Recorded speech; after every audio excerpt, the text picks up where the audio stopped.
6:30, we'll call the regular scheduled board meeting for the Mercer County School District Board of Education, Wednesday, February 18th at 6:30.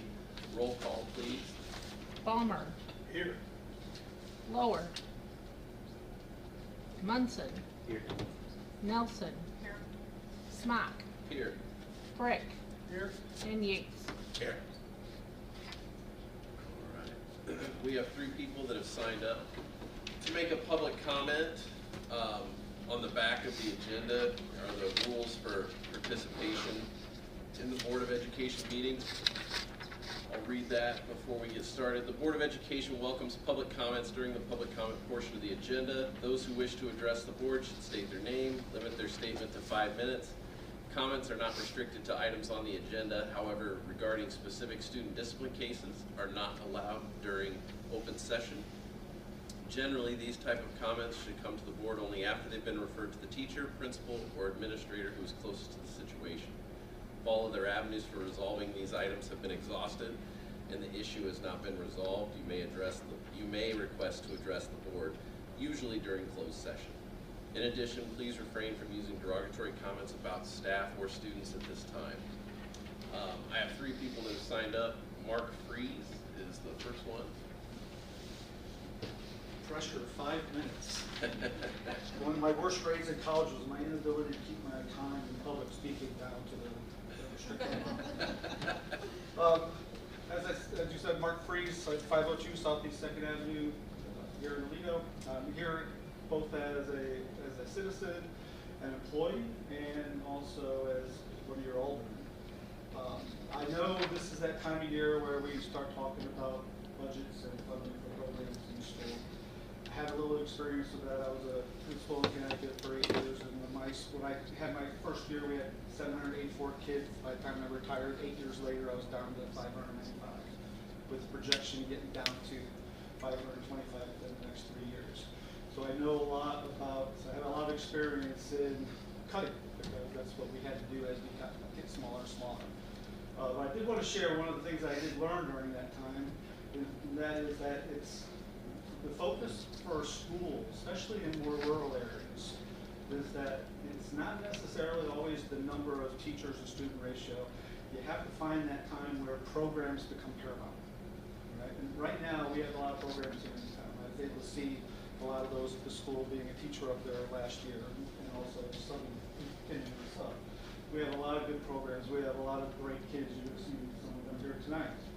Right? But one of the things that smaller school districts in rural areas across the nation always struggle with is how to maintain those programs while having to manage budgets in the community.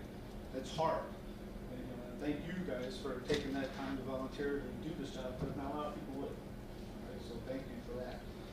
But it's tough. So you have to come up with some sort of plan where what we have to do here.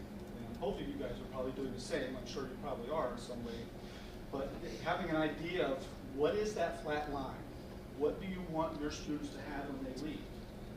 Right? Many schools across the nation now have programs where kids graduate with the CNA certification.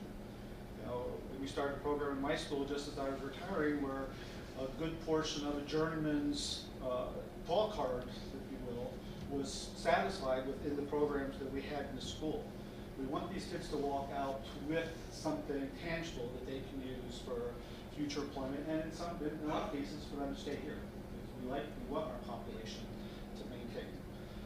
And then, which brings me to my other side, as being an alderman, I've had conversations with some of our county members, and one of the things that we're looking at is 40 years ago when I graduated from here, population in the county was about 20,000. Right now we're down to about 15,000. We want to get back up there. We feel that 20,000 for the county is where we need to be. So what's going to bring those people here? I don't see necessarily a large manufacturer moving in town and hiring 300 people. So this place, this school district is going to be the jewel for this county. So having those programs available that somebody can see and plan for and have that vision of this is what I want to do when I leave here is going to be critical. Because we want some of those people from maybe Muscatine to move over across the river to have a little bit more focused education in a smaller setting. We want some of these people from the cities to maybe come down because they want to have a more focused educational setting in a smaller school. So in order for us to attract those, we need to have those programs. They need to be able to see something that when my kid graduates from that school, they can go right into the workforce and do X. So once again, thank you for all your work that you do, because like I said, not a lot of people take the time to do that, and you guys have, so I'm very pleased and happy for that. Thank you. Thank you.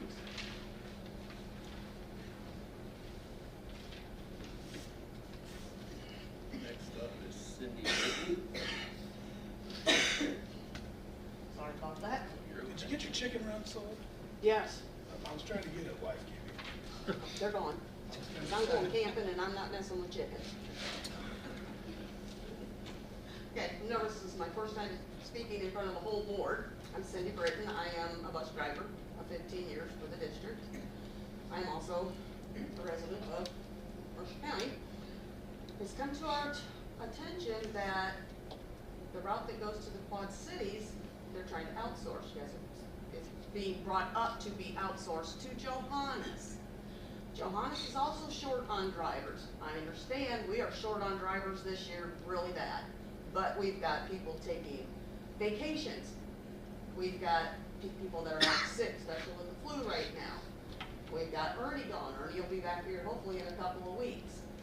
So hopefully that will end our little shortage of drivers, plus we just got a new person at the bus shed. And we have a driver that's supposedly in training, but he's been there since August and still ain't got his license. He's messing around trying to get that done, but then we're hearing now that you're trying to get rid of our Quad City route that Della and I do every day. We take 2 hours out of my day that we don't even get paid for, and we stay in the cities to save the school some money by not bringing that bus back here. That's 190 miles when we leave in the morning until we get back at night. If we were to come back and sit down here for 2.5 hours, 3 hours, that's another 190 miles that we're saving you guys, along with not being paid for 2 hours to sit in the cities. We go to Milan, Hy-Vee, walk around to the stores and stuff to not put extra miles on that bus. And like I said, we don't get paid to do that. And like I said, we're short drivers. Johannes is also short drivers. So I don't know where that's gonna be feasible to take that away from the Mercer County drivers that's had it, well, way before I even started. So that's just one of my concerns, and it takes a while. We got special needs kids on that bus. It takes them a long time to warm up to a new driver. They didn't warm up to me until right after Christmas break. And I started that route back in October. And I'm just now getting them to speak to me. And then you're gonna go through, Johannes never has the same driver every day on the same route. And I'm sorry, I don't think you should do that to those kids. Some of them kids will fly off the handle really easy. And luckily I have Della that is a wonderful monitor, and that's gonna take away from her too. And like I said, we both don't get paid for at least 2 hours sitting up there, plus saving a lot of wear and tear on that bus. And so we would like to have that taken into consideration, and hopefully, when Ernie gets back in March, and we get this Brent guy, get him going. I'm the LDL trainer down there now. He doesn't wanna get with me and do that, supposedly he's got that done through Sherrard, but he doesn't wanna go to the cities and get his license. Somebody needs to put a fire under him to get that done, because then it would eliminate not having another driver. Now, that's all I've got, thank you. Thank you.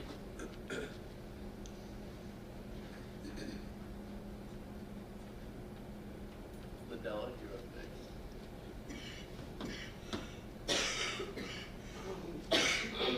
I'm Liddell Crosby, resident of New Boston, employee of the school. I'm a bus monitor, and same situation. I'm on the Quad City route. These kids have taken, I've been on this route for 3 years, and these kids are just now starting to really warm up and talk to me. I'm in contact with the parents in order to make sure that, you know, if their kids are in any sort of need whatsoever, I try to make sure that it happens. I don't ask for any compensation. you know, if they want paper to draw on or colored pencils or whatever, I make sure that they have it. And I don't think that switching them up is fair to them. I've talked to the parents. The parents are not happy. They are really upset that we're going to be taken away from the kids. And I think in this situation, we should be worrying about the kids, not the almighty dollar. And that's all I got to say. Thank you. Thanks.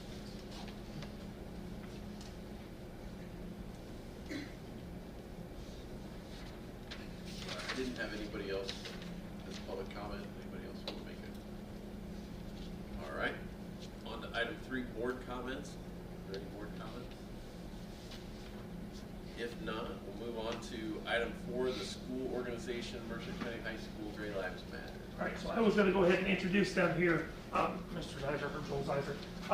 This Gray Matters here is ran by Mrs. Hayes, Well, it's me and Miss Ms. Wood and and Ms. Mrs. Baker. This happened to be a group that I first met, the first group of kids that I was able to meet here in Mercer County. They awesome group, one of those groups that I wish every school would have, and these guys run a top-notch type of program with this. So, floor is yours. I appreciate you guys coming. Thank Yep. you. I will kind of let them tell you what the Gray Matters Collective is, but we started the program probably about 3 or 4 years ago. I had a student who came to me who had lost her brother to suicide and wanted to get the group going. So we started in Pod Cities, and John will explain that. But so we decided to get it going, and we have 6 student coordinators that are kind of our leaders. We have 4 here tonight. We have 2 that went home sick today, I do believe. Sorry. But John will start, John Baldwin will start out and kind of tell you a little bit about what Gray Matters is. My name is John Baldwin. As Mrs. Haynes mentioned, 3 or 4 years ago, Gray Matters started up in Mercer County, and as a lot of you know, 3 or 4 years ago was kind of the end of COVID, which was hard on everyone, especially teenagers and young adolescents. So in those ages, not adolescents specifically, but 10 to 24 in America, suicide is actually the second leading cause of death. So in 2018, Haley DeGreve and Kevin Donovan started the Gray Matters. So not 3 to 4 years ago, but 8 years ago now, but it started here. Not here, but it started up in the Quad Cities. Tad actually told me just now that Haley was a graduate of Aledo, so it's stayed. Oh, her dad. Okay. Her dad was a graduate of Aledo, so it stayed close to home. And then started up, and it's been spread across, especially the Midwest. So our kind of like what we believe is that mental health isn't a black and white issue like many things are. It's kind of a gray area, and that's where the name comes, the Gray Matters. So many get lost in this gray area. They don't know what to say or what to do or how to help someone struggling. And by forming this kind of outreach program, we aim to help everyone involved in that gray area and try to help them just grow and get out of that. Yeah. And I will give the floor to Riley. Hi, I'm Riley. So a story that's resonated with Gray Matters for a while is called the Starfish story, and I'll give you guys these so you can follow along with me. But basically, it's about a young girl who is walking along a beach where it's after a storm, so there's a bunch of starfish washed up. And a man approached her, and he asked her why she would be throwing starfish back in the sea, because there's so many of them. And it will not help anyone. And she seemed crushed. And she picked up another starfish and hurled it to the ocean, and she said, at least I made a difference to that one. So I think that story is really good to think about, because even if you can't make a difference to like every starfish, you can at least make a difference to one. So yeah. Who's my next, Elsie? Hello. I always gotta acknowledge people right behind me. I feel bad if my back's facing them. But you guys are the important ones, right? So all this sounds great. Thank you, John. Thank you, Briley. So how do we put these things into action within Mercer County High School, right? Great program, great organization, but how does it resonate with you and the school that you control? well, monthly meetings hosted by us and our amazing coordinators. And so we get together with our student body, of course, by their free will. And we usually have some pretty great numbers. I think that we get out a phenomenal percentage of the student body. So we bring them out and we do a really fun activity. I always think they're really fun, but I do help plan them, so I might be a little biased. We plan a really fun activity that also centers around how they can better their mental health, how they can support people around them, and how we can make the school just a little bit better, and how we can be starfish growers at Mercer County High School. Okay, John Robert, ready? I'm John Reed. I have been with Gray Matters for 2 years, and May 23rd, I'll pass these out so you guys can have them. May 23rd, 2026, we're doing a Mind Over Miles 5K. Just anyone else come? There are packets with t-shirts and everything good. The pickup begins at 9 and the pickup begins at 8 and the race starts at 9. And that's $15 for students, $25 for adults, and all registrants under 18 must be registered by an authorized adult. So, not much else to say there. We did bring some things for you guys, so if you guys want to grab the bags, and we can get those out to you. The race that we have planned, it was originally planned for the fall, and there was a lot of different things going on with cross country and football and everything at that time, so we rescheduled it for the spring, so we're hoping to have some good numbers for the spring for that. We did our first one last year. I think we had a really good turnout. It was a lot of fun. Who doesn't like to run? Me. Sorry. You have to be a little cuckoo, but you can walk. Yeah. We're out there for everyone. We had people that walked the whole thing last year, and it was so much fun. Everybody getting together, and exercising is just another way to help your mental health. They all ran for office. There you go. See? Y'all like I'd to rather run. run a 5K. I'll be there, I'll be loud. Hey, save the best for last. Okay, you guys, Go right behind you. you guys, will you check your tag on the inside and make sure you got the right bag, please? I got Do you not have a tag? It's like a fun. Okay, yep, you don't need that. There's yours. Oh, thank you. Yes. Oh, this is why you asked my shirt. Yeah. Okay, everybody has the right ones? Okay. So I just want to say, this is a group that is a student-led group, so we've really, this year especially, put more responsibility on the kids to plan the activities, to plan the meetings, to get other kids involved. So I think they've done a wonderful job, and I just hope that it continues throughout the year, because I think it helps a lot of kids in the school to see these kids. So you guys, you meet once a month? Do you meet before school or after school? Before school. Before school. Yes. And how many do these days? 25 or 30 probably, so, I mean, not a giant percentage, but for 7:15 in the morning, it's not bad. Yes. I think it's a good percentage. That really is. We start, Thank you, we yeah. have coffee or something, maybe we get 30 kids. We usually have donuts. Do it. We've tried to do after school before, but with all the sports activities and stuff going on, it makes it hard, so. What's a typical meeting? What do you guys? Last meeting was January. I was in charge of it, and we played bingo. So we got these like coping skills bingo. So it'd be like you draw a card, and it'd be like it'd say like what you were dealing with, and then, or no, it'd say like what a coping skill was for like instead of BINGO, it was like 5 different like kind of umbrellas of problems, and then the card you pulled was like a skill to do. Like walking was I think one of them. There were just hundreds of them. So. Yeah. Christmas, we always do Christmas cookies. Yep. We've had speakers come in, Amy Hess has come in before and talked about, her life story and losing her son and stuff, so we try to kind of change it up, but they each picked a month this year, and then. It always looks a little different, but that's good. We have an Instagram page where you can see all the pictures from you. Yes, yes. You guys have anything else? Anybody else have a question? Well, thank you for coming. We really appreciate it. I was looking forward to hearing more, so thank you. Thank you. And thank you for the bags. I think I have a chance against John Robert. 5K. No. You might need a 4.5 K. I'm good. All right, moving on to number 5, correspondence. We didn't have anything, did we? No. On to 6 through 6.7, the approval of consent agenda.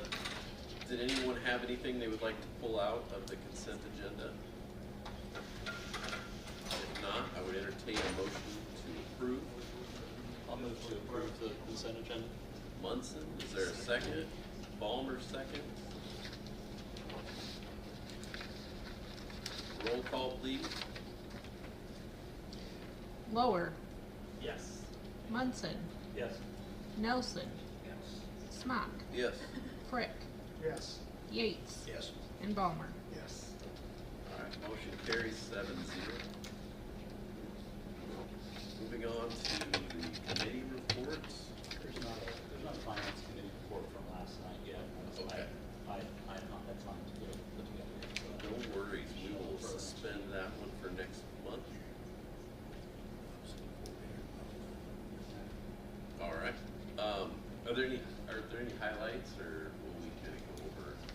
I know looked like we were light last month on health insurance claims. Yes, yeah, the health insurance, usually we've been putting in less money than we've been spending in it, and it's been drawing our cash reserve down in the health insurance fund. But this month, we were glad to report that we actually were $60,000 below what we put in. So we were able to build up that cash reserve for the first time in many, many months. And what we're hoping is that's a trend. So we only put in, we only had claims of $127,000 for the month of February, as reported in February, so it's really probably January. And we put in about $189,000 each month, so that's good. Right now, or as of last month, we had $256,000 in that cash reserve for the health insurance. So that's a bit of good news. And then we're meeting tomorrow with the health insurance committee, correct? Yes. To discuss options for next year. Right. Yeah. Our renewal is always September 1st. The open window period is August, and we should hear by the middle of July what our rates are going to be for next year. But we can change our plan design a little bit if we want. Anyone have any questions? All right, moving on to item 8.1 FOIA requests. Did we have 3? I think so. They were all in there. The only one I didn't understand was the education request. It was like the State Board of Education. Yeah, it's a guy that, Yeah. Because he was asking for elected school board members from 2010 to the present for Consolidated District 230, 135, 118, which one of them? yeah, he sent it out, a mass email to a lot of districts. So I answered the ones that we could answer, but he was insisting that all board members have to have a background check, when they are seated, and that's not true. And so I just answered them the best I could. He wanted the bonds from all of our, the bonds that we have. Well, he didn't, what aspect of it? You want, a description of them, you want the numbers. So I just gave him, I made a copy of the audit, just sent him that. A couple other things he fired back real quick that, the board members do need background checks, but I'm guessing that, he's got issues. And so the other attorneys that have responded to the other school districts just basically said, don't worry about it. Okay. And then one was on wanting to know if we had contracts with a bunch of different, what are they? Asking about contracts, agreements, or renewals, and it lists Mastery Prep, Alberta.io, IXL, so they must be like programs or something that I don't recognize any Yeah, of those. yeah, I didn't recognize them either. And then another was from an attorney. All right, any questions? 8.2, adding a route to Johann. Okay, so we have two issues there, 8.2 and 8.3. They're just discussion items only. There's no recommendation at all. The first one is just to begin the discussion, talking about our route to the Quad Cities each day. We do have students who go to Phoenix program, which is a program for students who have an IEP, a behavior disorder, and so then they stop there at Phoenix. We have kids who go to what we call the center, the Blackhawk Area Special Education Center. Those kids would have significant, intellectual needs, and so they go up there, and then and so we pick them up in the morning, take them up, and then early in the afternoon, we start picking them up to bring them back home. So it is a long day for the drivers and for the students as well. And so one of the things that we've really been struggling with lately is having enough subs for our routes. Mr. Zeiser, high school principal, has driven for us. You think, well, what's your high school principal doing driving your regular routes? Well, that's how up creek we are. And Dustin Murray, I think he drives just about every day, and he wasn't hired to be a driver, but we're so thankful for Mr. Zeiser and for Dustin for their willingness to help us out. In fact, Dustin's even had where he takes two routes at the same time on his bus. And so it's really a problem. And so we started looking around, well, what can we do to relieve some of the pressure, and one of the easy things is having maybe Johannes do the Quad City route. They do have drivers who come from Quad Cities to be subs and to be drivers, and if that's their territory, if they went up there, they have a place that they can hang out while they're waiting for the afternoon route. It's not really something that's got a lot of 10 reasons why we should, because I don't even know for sure. It's not going to save any money, I can tell you that. Because they'll have some downtime. Maybe they'll save a little bit, but they have to make profit. So whatever it costs us, they're going to have the same cost with buses, gas, breakdowns, maintenance, salaries, and so it has been suggested by a number of the drivers and transportation people and others that said that's what you need to do. So well, let's talk about it. Let's consider it. The drivers wouldn't lose their job or the monitor. We would reassign them to some other one of our routes, and there are openings right now. And so that's kind of it in a nutshell. I don't know. Do you guys have any input? I got a question. Okay. I know we're having trouble with the e-bus. Is there some place up there you can plug that in while you're up there? Yeah, there are places we can plug it in. We don't use that vehicle to take the kids up there. So I'm saying we're having yeah. trouble with that. It's got enough juice to get up, plug it while they're waiting. Yeah, It isn't plugged the whole time. Mm-hmm. 45 minutes an hour. Yeah, and if it's a special kind of a plug-in, it fills up the battery a lot quicker. Well, if you work on saving money. Yeah. I don't know who's got what it costs to charge it, if one of the schools has got something close. We had a really nice charger installed right behind the building here, and so here at the junior high, and we've been using that, and that tends to give it a quicker charge. Then we also installed a slower charger in the bus garage. Yeah. So between those two, that kind of helps. I just got a thought, two issues coming. Can we make a comment on that? That bus only gets 85 miles on a charge. How long is it to Boss Ed? And Boss Ed, it's 190 miles up and back with everything that we have to do. That bus will not It's work. roughly 80 miles, and the only place. Okay, so you in go town 80 miles to Boss Ed. That's, if nothing is on, no headlights, nothing. Well, he Well, also skipped the. it's because they got to pick up kids here and there and everywhere before they take off. Okay, that was my question. Yeah, we got 3 schools we go to. We have 3 schools, you only mentioned 2. Because No, we I also, believe you. I didn't we know also go exactly how to High Road to the Quad Cities, which is Down by the airport. down by Cobalt, and the only place that we'd be able to plug it in is at the airport. Yeah, I don't. And them things take a long time to charge, especially if it's got a 110. Took 3 days in the bus shed to charge it. We just wanted to answer your question. No, I get it. I just. Yeah, we just wanted to We inform got you a lot of people trying to on get rid of stuff we just that bought. little white bus. So two problems, one's done. If you can, I'm not saying It would be more feasible if we could use a little blue bus. Or a smaller bus versus the large bus. Oh, you don't even, okay. How many kids? We got 10 kids on There's that 10 route, kids. and we're taking a full-size bus.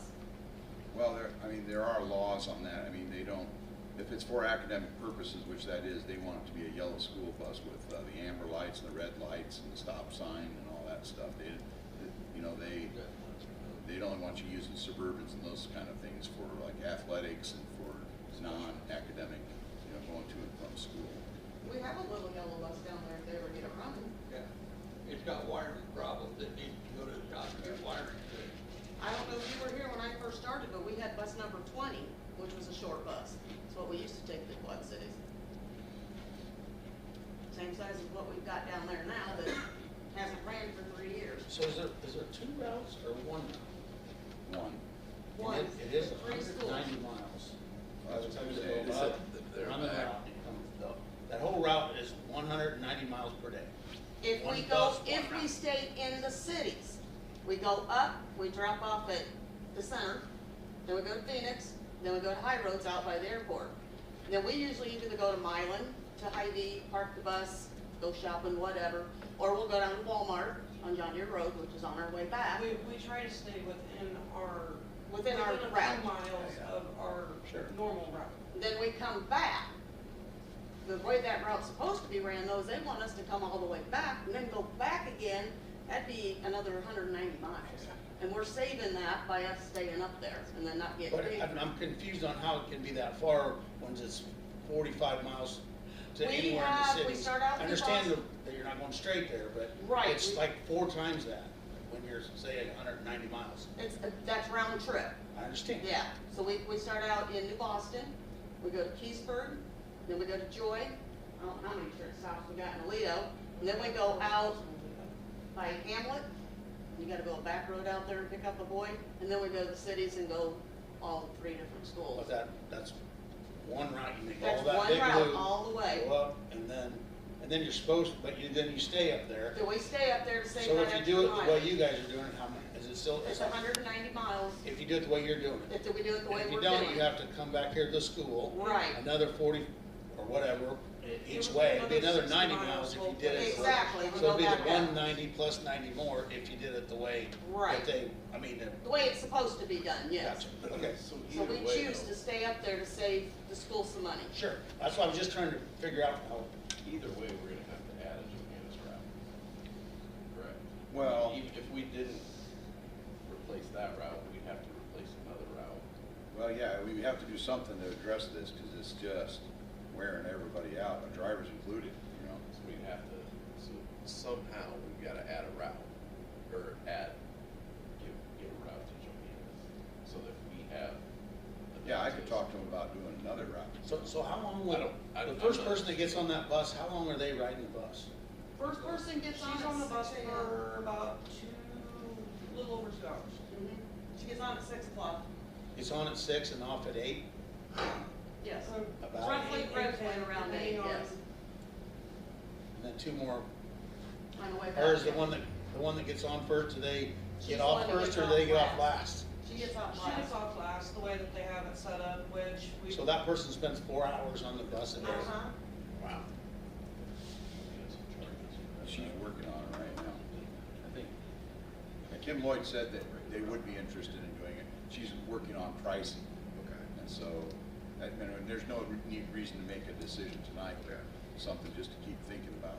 I think we should look at how much it would cost for them to do that route, how much it costs us to do that route.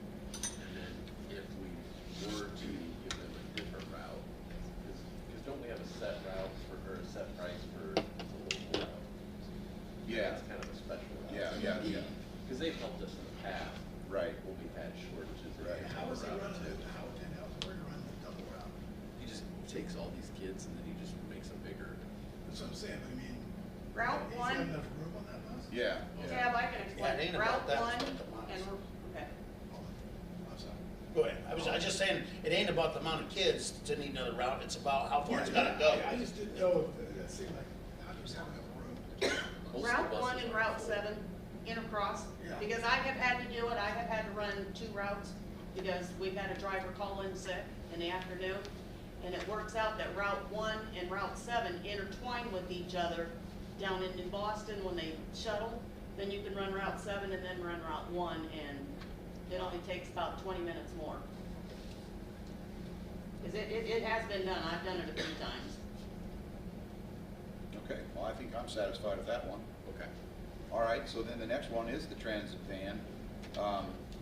I think what didn't help was that we bought a used one, and so the battery life is slightly less already. And I did find Mr. Forker's notes on how long that battery should last, and it was supposed to be able to do both the morning route and the afternoon route down to Galesburg, but it just hasn't. And of course, in fairness, Cold weather messes up. yes, and it was, when they took it down there and we're on the way back and we're really starting to worry at New Windsor, that was a very, very cold day. And that, you know, as we all know, batteries don't do as well in cold weather. And so, so that we have to keep that in mind too. But I think what it's going to do is it's going to give us, everybody, like all the coaches and all the, you know, the people who will use it, it's going to make them nervous about using it because they're going to wonder, are they going to get back? And so then therefore they're going to try their hardest not to use it. They're going to want to use one of the other vehicles. And so I think that the future, there's no question, is going to be e-vehicles. It's just that I think for maybe a rural school district right now, it doesn't seem to be the right thing because of the limited mileage. I don't know, this is just discussion, so I'm not asking you to tell me tonight, but let's put that in our thinker because maybe, and I'm going to also try to do some checking, I've already started, where do you sell an e-transit van? Because who would want one, you know? And well, civic community, you know, like cities would, that maybe one of their staff members has to run around town dropping things off. Yeah, or maybe Johanna's over there in the cities. Yes. And so, so there might be a market for it, so I need to find out where's the best place that will give us the best price for it. And then I would say if we do, I think we paid, if I remember right, $58,000 for it, and 38,000. Yeah. We're Okay. also getting a tax credit from the IRS for that too. So Oh, okay. Yeah, that's where it came down to. Yeah, it was That's what we bought it when we did it. 16.5. Oh, okay. 16.5 was the tax credit. I wonder how Or the that works. rebate, the IRS rebate. well, that's why I mentioned it, to make sure you understood. Yeah. Do you want this? Yeah. I just want to start. This is on it. Oh, well then I can Yeah, find we it. did it. I just searched, I just searched e-transit, man. Okay. All right, I'll look on the drives and get up to speed a little bit more on it. And then, So you don't have to pay it back. yeah, we don't want to have to pay it back. Pay that taxpayer. Because there are things we can use it for, you know. There are short trips, you know, if we're going to Rockridge or back, I think everyone would feel comfortable using it for that. But it's just when it, like going to Dixon or going to, you know, to Cal or Princeton. What do we have for maintenance vehicles and stuff right now? On maintenance, Maintenance vehicles, is it possible to switch this out for, do we need a newer maintenance vehicle, or we can swap this? perhaps, I mean, Doug uses his own truck. But yeah, I mean, perhaps we could use it for, you know, something else, yeah. I think I can look into that. At least, And we can look into what other schools have charging stations, so that way you know we get it there. Yeah, that's a good point, you know, maybe another school has a charging Because I see station. it there. Or nearby one, you know. Okay, all right, that gives me some homework to work on. So I'm done with 2.3. All right. action items, 9.1 risk management plan. Okay, as you know, we've been talking for quite some time how we want to transfer some of the ed fund expenses over to the tort fund. We have about $1 million in our tort fund reserve, and so it is able to handle some of the expenses. Plus, with this new levy, you know, that's going to be coming in, we'll have about $400,000 more per year coming in, so that's good. So I've been working with our attorney, Steve Richard, out of Chicago, on making sure, you know, our risk management plan is kosher, up to snuff, you know, and passes legal scrutiny. And so they have their own template for what a risk management plan should look like in the narrative section. So he sent it to me and invited me to just copy and paste right into our plan. So that way it's done, you know, with lawyer oversight. And some of the things that we want to do additionally would be, let me get that paper out here. Add the assistant principals, 20%. Add PE teachers, 10%. Add our special education paraprofessionals, 20%. Bus drivers, 10%. Technology director, 20%. And technology workers, 10%. The SRO officers, 100%. Maintenance director, 20%. The assistant maintenance director, 20%. Business manager, that'd be Steph, 15%. The interim superintendents, 85%. And playground and lunchroom supervisors, 10%. And then also add the administrative leave costs, you know, that we're paying right now for the superintendent to be 100%. And so, as you can imagine, just, you know, eyeballing that, that's going to be several $100,000 right there. And so, How long does it take for us to run through the $1 million that's in there if we do all that? oh, well, with our 400,000 more, I think it'll last to infinity and beyond. So, yeah, I think, yeah, and I think we can then not use our cash reserves, you know. The cash reserves, it's okay to have cash reserve in tort, because if you ever get sued, and then let's say the plaintiff wins, you know, $400,000, well, you pay that judgment out of the tort fund. And so then that would give you, don't anybody get any ideas. And it give you a war chest to draw from if you ever, you know, had a judgment against you. What's the rate that right now that's getting replenished at? I know you can levy anything you want, which is kind of a backdoor way of getting the money that you want to get. Yeah, the tort fund is the only fund where you have discretion on what the tax rate is. I mean, you can always go down and up in the IMRF and the Social Security fund, but you're supposed to only levy what you need, and you're not supposed to build a cash reserve up in those funds. And but the tort one is really the only one, because I know in December, one of the persons who spoke said that their tax rate that we had back in 2009 was a good tax rate, and that was what we all were willing to, you know, abide by. Well, it's still that exact same tax rate. It's the EAV that went up, and so, Sure. I mean, like the ed fund, you can't go above $2.90. It was $2.90 in 2009, and it's still $2.90 today, et cetera, et cetera. You go right on down. We do have, EVA went up to. yeah, it's the EAV that's the culprit, Yeah. you know. And so, we are 7 cents more than we were in 2009, and that's because of tort. And so, and that includes the bonds, it's 7 cents. So it's really, and that, when you figure out 7 cents, it's not much. It's like $80,000 or something. So yeah, our tax rate is virtually exactly what it was It's just 17 the value, years ago. Just all the values of the Yeah. property, and that's what it should Yeah. be. I mean, Yeah. technically, if your values of property go up, you should be able to hold that Yeah. tax rate. I think when I left in 2015, it was around 110 million, and now it's 270 million. So it's more than double, plus 35%. So it's the EAV. So the prices of all of our properties went up. Yes. 200%. Yes, which is good, because that shows that your properties are desirable, but it's bad that your taxes go up. Yeah. Do any of the coaches' stipends get covered in this? Well, in the early drafts, yes. The thing that the attorney says is they don't like it when you do a blanket, all paraprofessionals or all teachers or all. It's supposed to be more targeted than that.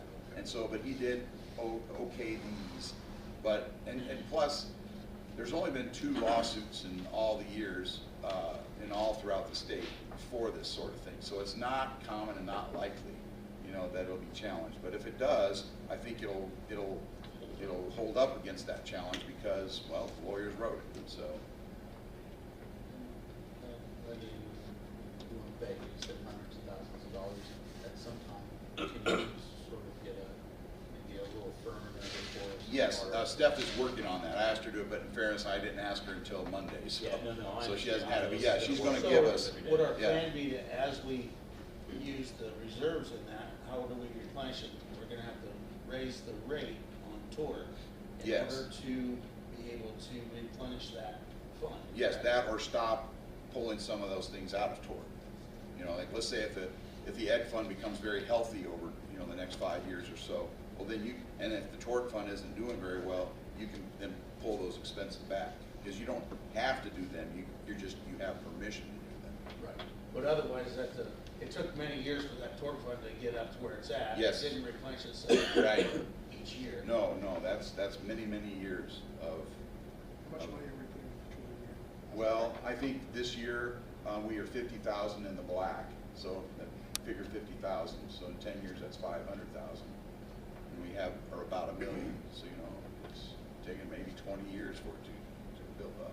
So the only way to, if you start using that out of the rate you're talking about, you're going to have to raise that. Yes, yeah, if you really start hammering away on it, then, then it'll take 20 years to build it back up again. Or you just raise it up. Yeah, or you just raise it Well, up. just raising it up. Yeah. That sounds really simple.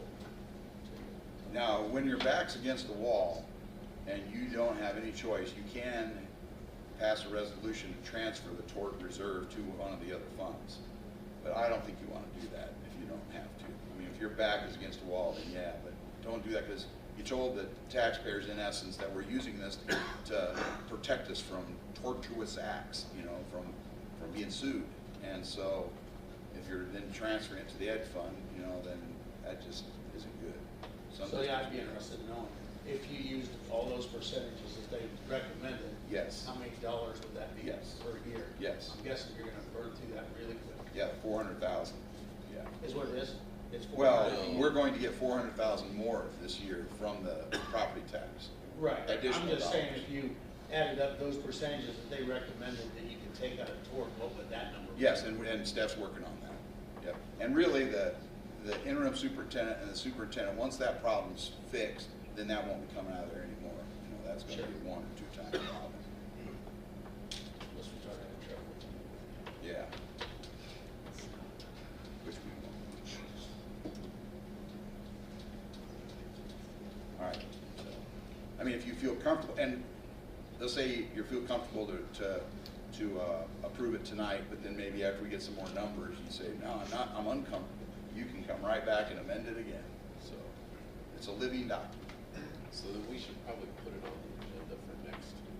Yeah, that's not a problem. Yeah, it's not a problem to Do you want to make, you can make a motion to table it. Make a motion to table it. okay, yeah, that's fine. So we got a motion to table Second that.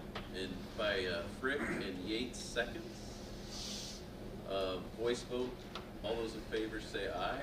Aye. Opposed? All right, motion carries. All right. 9.2, establishing an elementary life skills program. Okay, we have a life skills program right now at the high school. We have one at the junior high. We do not have an elementary life skills program. And Boss Ed recommends that we do start a life skills program. They recommend that we start it this fall. And also talking with our special ed coordinator, Becky McPeak, she recommends, in fact, she's recommended for the whole time I've been here that we start a life skills, and so have the teachers, to start a life skills program. She threw a monkey wrench into my plan though yesterday, and because we wanted to do it at New Boston in that second classroom, you know, it'll be next to the preschool, the classroom that's being finished right now, and but then she reminded me that we don't have a bus going to New Boston in the morning, and we don't have a bus coming to Aledo in the afternoon, and so we're in a way we're prevented from doing it because. I mean, the first thing you'd say is, well, let's start having a route going. But if you refer back to our earlier conversation, we don't have drivers. And so then it's like, oh, because I just, you know, been planning on it, but she's right. And so I think, well, I talked to Chad today, and he did some looking and checking, and we are going to take Jeff Long over to Troy, and he'll have his own room there. And Chad assures me that he thinks we have a room that can be the life skills, even though that wasn't our original plan until yesterday. He thinks that we can, I mean, is that true, Chad? He can house it. And so we would have it then in Aledo, but not because we prefer Aledo, not because, you know, we like the building better, not at all. It's, right now we're forced to have it there. What about the bus that already comes and picks up the life skills kids from New Boston? There's a bus that already comes in the morning that takes kids from New Boston to the life skills program at the junior high. That's bus number 1? Yeah, it's already going. It's coming to the junior high. But couldn't they bring the New Boston life skills kids to New Boston at that time and then drop them off while they then take the kids to the junior high? Because we're open for breakfast at that time anyway. Well, we can explore that and see, and if there is a way, yeah. You just need us to say. To approve, yes, that we have a life skills program. Yeah, because then with the staffing decision on March 3rd, that is a crucial component of it, of, you know, how many, you know, will be on leave dismissed, so. I guess my opinion would be that this gets tabled as well, until we have that second part of the personnel. Okay. I think that's why you want this, so that we. Well, then to be safe, then we would have to riff one more.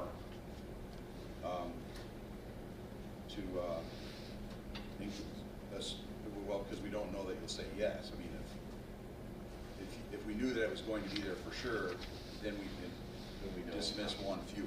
Right. Because the issue isn't where it is, it's just, do we need a life skills? Yes. Do we need a Right. program? Do we need a staff? And if there is a way to get it at New Boston, absolutely I want it to be at New Boston. It's more, we're voting on staff. Yes, So staff. to not Yes. eliminate staff. Right. I think it's important to have, But we don't have one yet, are we? We're moving other teachers. not for the elementary. Right, that's what I'm saying. Yeah, we'd be, We're moving. But if we table this part of it tonight, then you need to rip one more person. No, And then if we approve it later on, then Then we we'd hire that back or whatever. yeah, Right. so we would, by doing it tonight, we eliminate ripping someone. Yeah, right. And That's what give I'm them saying. undue stress, yeah. Otherwise, if we table it, then the meeting that we're gonna have. We'll have one more. We'll have to have one more person. Probably two, because we'll have to do an aide too. Paraprofessional. Do we know the number of students that will be getting the benefit from this program? I'll defer to Becky. It would all be a team decision, you know, we just can't say the students going into this program, we have to meet as an IEP team, but I would say there's at least 4 potential students for the program. We also have students that are attending boss ed programs that could probably attend at this location as well. So it could be more than 4. Because since we started the junior high program, we've successfully transitioned 3 students back from the center So to that program. avoiding that 2-hour ride. Yeah. And it just provides a continuum of services, because right now, you know, we're referring them to the center, and then we're bringing them back to junior high, where it makes sense to have programming throughout K through 12. How many kids are going on that way? We have 10. Some of those wouldn't fit into the life skills program. The life skills program primarily serves students with intellectual disabilities, multiple disabilities, and autism. So it wouldn't be approved for behavior disorder, things like that.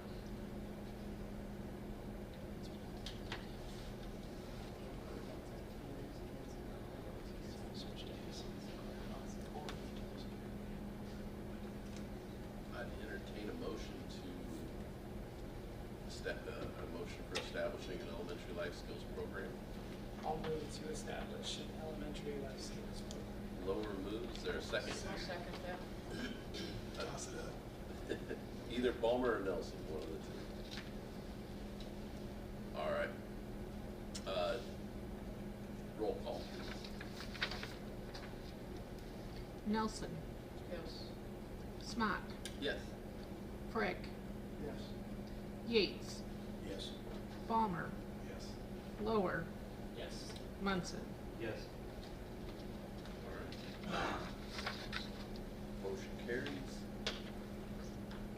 7-0. Administrative reports? Would you like to start? Sure. I don't have much else to add than what's in there. Our Kindness Club is going together with Visit Merco. Each of the classes created little index cards with some sayings or some kindness things on them. And they've been distributed throughout the community. So if you see those, enjoy those, hopefully pass those on, hoping to spread kindness. Other than that, we survived Valentine's Day parties, and we're enjoying the warmer weather, getting the kids outside. Indoor recess is a bear in the wintertime, so the fresh air has been good for the students and the teachers.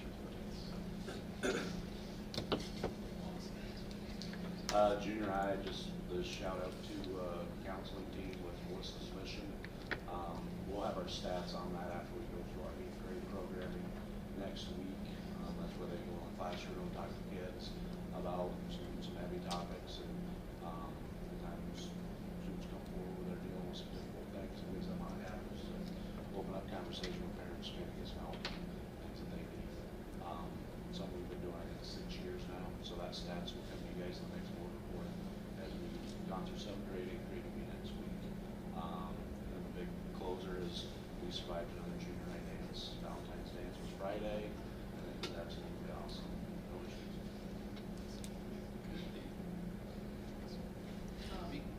We also celebrated Valentine's Day, and we had some parents come in to help out with some crafts and snacks and such. Our classrooms made Valentines for the local nursing homes in town.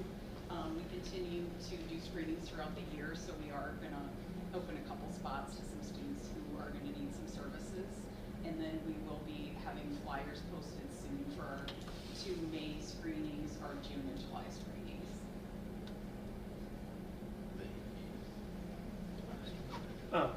High school wise, we have preparing for the ACT still, April 1st and April 8th. We have the FFA banquet coming up March 12th. And we also have the Wizard of Oz play, spring play, the 5th, 6th, 7th, and 8th, I believe, that they're working hard on. In addition to that, we were able to send off Eli Burns and Boston Morford today as they're competing in state finals for wrestling. So we're finishing up with that. Also, the counselors are working with the freshmen through juniors in regards to their next year's schedule already. So, thank you. We also survived Valentine's Day. PTO came, they sponsored school-wide bingo, which was really fun. It was exciting when the kids, would win like over a little piece of candy. They were just so pumped, so that was fun to watch.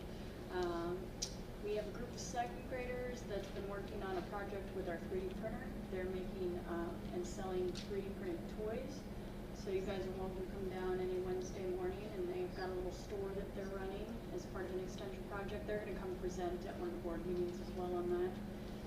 But it's up and running. We're struggling to keep up with inventory. I know poor Miss Duncan feels like she's running like a factory out of her room, but we're getting things printed, and the kids are really excited about it. So if you guys want to come and check that out, you're more than welcome.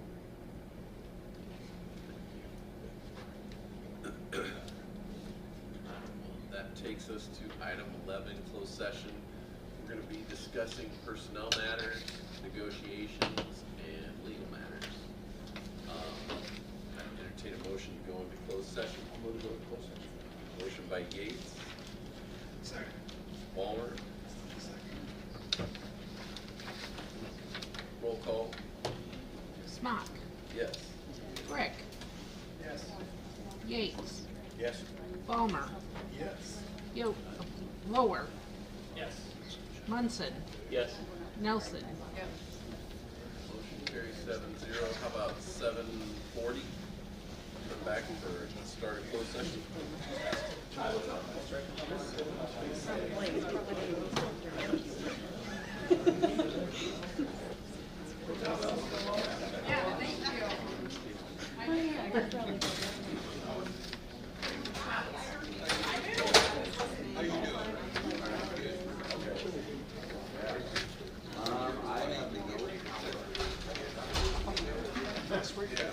He had a wrench.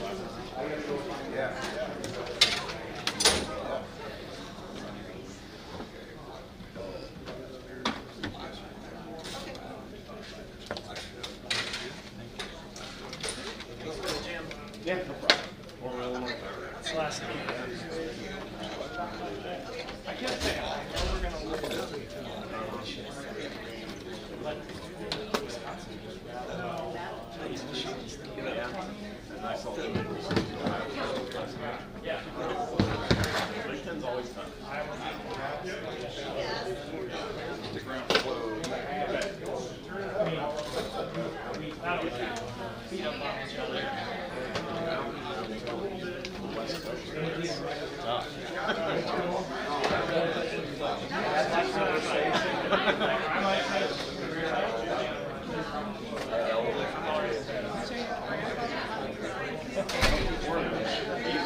Which they're really good. I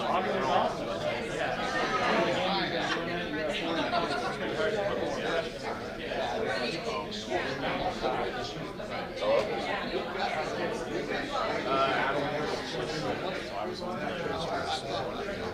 as he was last week. Is it over?